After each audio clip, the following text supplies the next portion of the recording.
When was the last time you saw a performance in a movie that resonates with you? A performance that made you think, wow, this must be what good acting is. A performance that comes to your mind whenever you hear an actor's name. I'm going to tell you about an actor from Hong Kong and his performance in a movie that stayed with me long after the movie ended. But first, let's go back to the 2000s.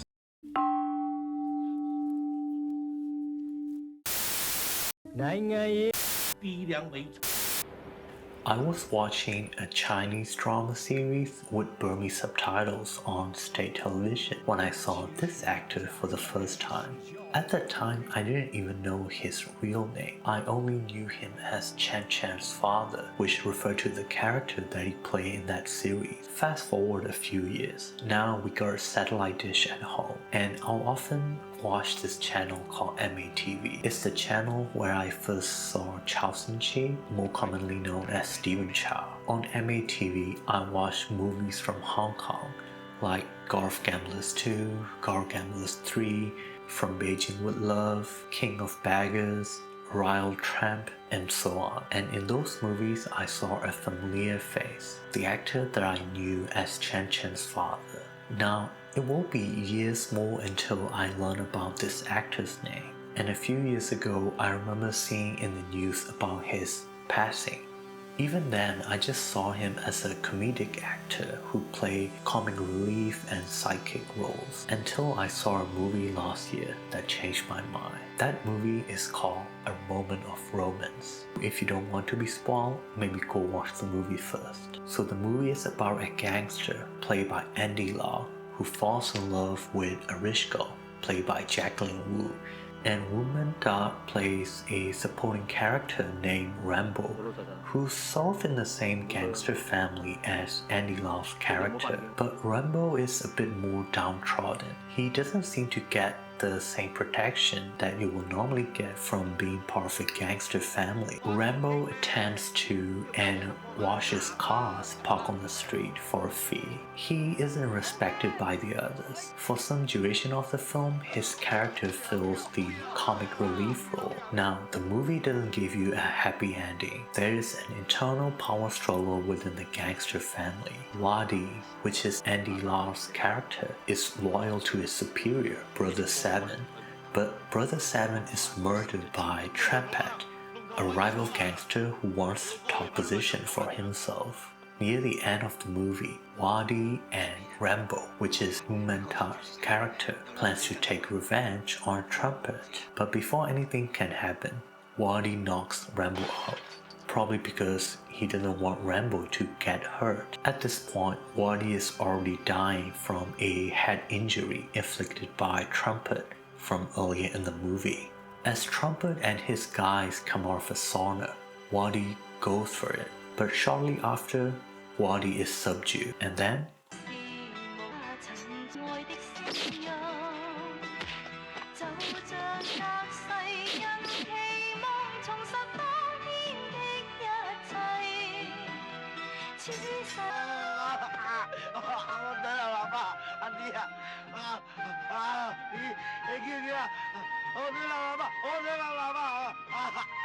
we don't know for sure if Rambo survives his injuries, but it is the disrespected car-washing Rambo who completes the revenge on Trumpet. Of course, it's not a one-man effort. It also helped that Trumpet's only remaining guy was busy restraining Wadi. I keep rewatching the last scene again and again, not for Andy Lau, but just to see Wú Mèngdá with a knife in his hand and proudly saying, "I did it."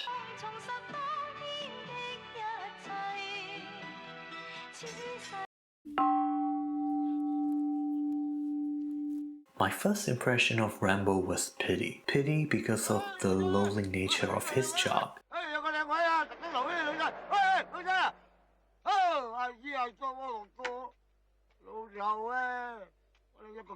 He has to interact with customers, he has to make the customers happy enough for them to give him some money.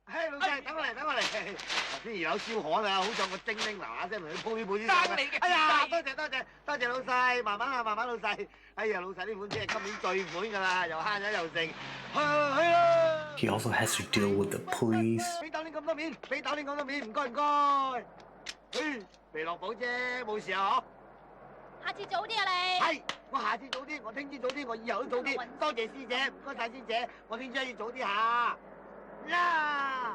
And with other rivals who want to claim his territory.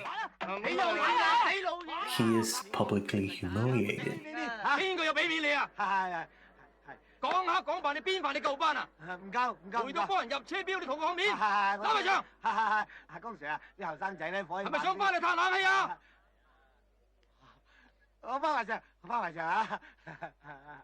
He is on one of the lowest ranks of the ladder. Now, if Rambo is sort of in a gangster family, then why doesn't he get the respect, or at least a better job? Well, I don't know.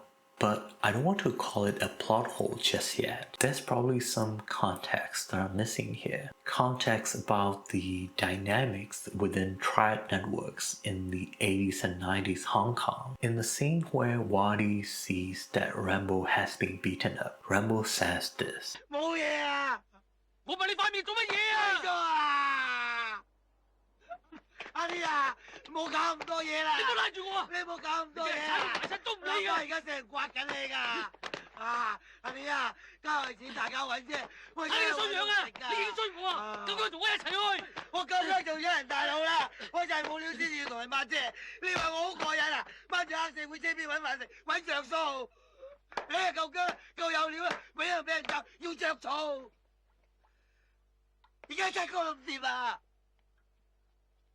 We also see Rambo joining on in the conversation within the gangster family. Even then, he's not respected. He's the only character sitting on the floor. He's treated like a kid meddling in the affairs of adults.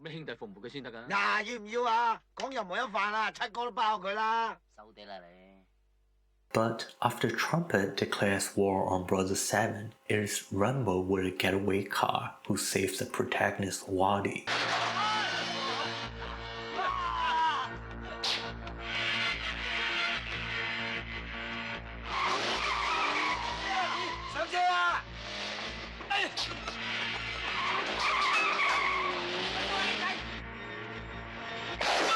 It is Rambo who takes the initiative to plan revenge on Trumpet.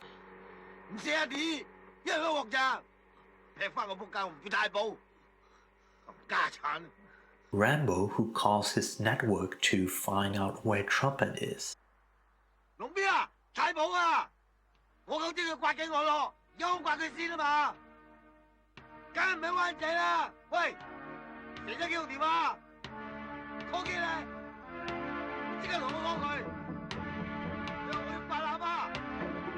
It is Rambo who finds out the location of Trumpet, and it is thanks to Rambo that Wadi knows where Trumpet is.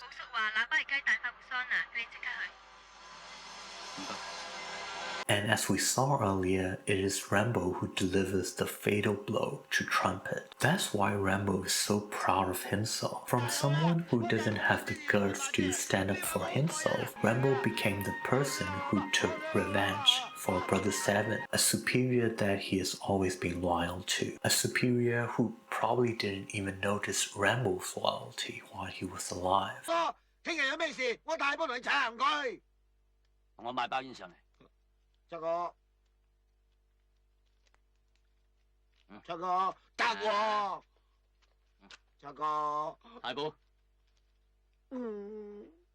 The movie does not show us whether Rambo survives his injuries or not, but most likely he does. At least that's what I choose to believe in. First, Rambo's wounds do not seem to be anywhere near his heart, and also consider how he manages to speak with such a high spirit.